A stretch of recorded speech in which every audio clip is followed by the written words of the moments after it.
It's been a scary week for content creators and the marketing world, to say the least. Unless you live under a rock, you've probably seen these videos all over your For You page. A couple days ago, Sora just launched their most advanced AI video capabilities, and they look scarily real. I'll be honest with you, AI is the worst it'll ever be right now. Yeah, let that sink in. That's not something I want to hear, but I'm still not worried, and you shouldn't either. Let me give you some facts. The thing about AI is that it'll never be able to replicate human feelings and emotions, no matter how hard the computers try. Yeah, things can look real, but they can't accurately emulate human beings, and you can probably tell. The University of Queensland did a study in 2024 where they asked 17 countries about AI. 3 in 5 were worried about trusting the AI systems, and 67% reported low trust overall. And even worse, the Melbourne Business School did a global study and found that more than half of people globally are unwilling to trust AI, even with recognizing the benefits. When you compare a video that's created by AI versus a real-life marketing team or content creator like me, there is a clear difference in emotions and actions and just all these things that connect consumers to brands. But the thing that I need people to understand is that even if AI does get as good as to be able to replicate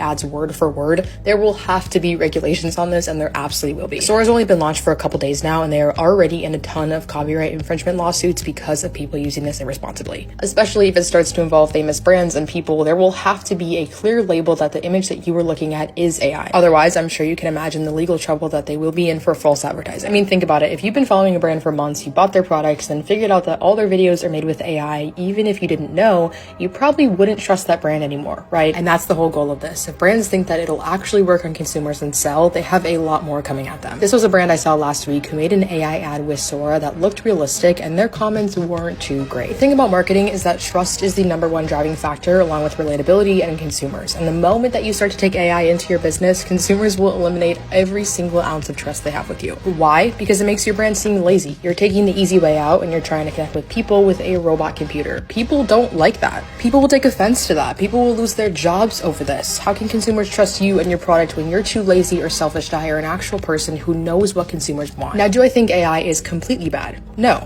I think it has been very good in a multitude of specific ways for the world, which you can probably assume. Moral of the story is, within the social media space, more than ever, you really need to watch what you're believing. If consumers and brands want to establish that trust with each other, be strategic, and keep sales growing as AI keeps progressing, they will need to stray away from it. I'm calling it now. Only the brands who resist the use of AI and still keep that genuine connection with their consumers will be the ones that stand out and actually keep sales. It may seem like a good idea for brands as a shortcut to create content, lower costs, but it will hurt them and their reputation more than you ever know. It's a scary time in terms of technology, and like I said, it's only going to get better. So you have to remember that more than ever, people are looking for relatability and not perfection. I truly believe over the next few years, we are going to see many brands crumble because of their AI use. Nothing will be able to replicate that true creator-consumer relationship, and that is a hill I will always stand on.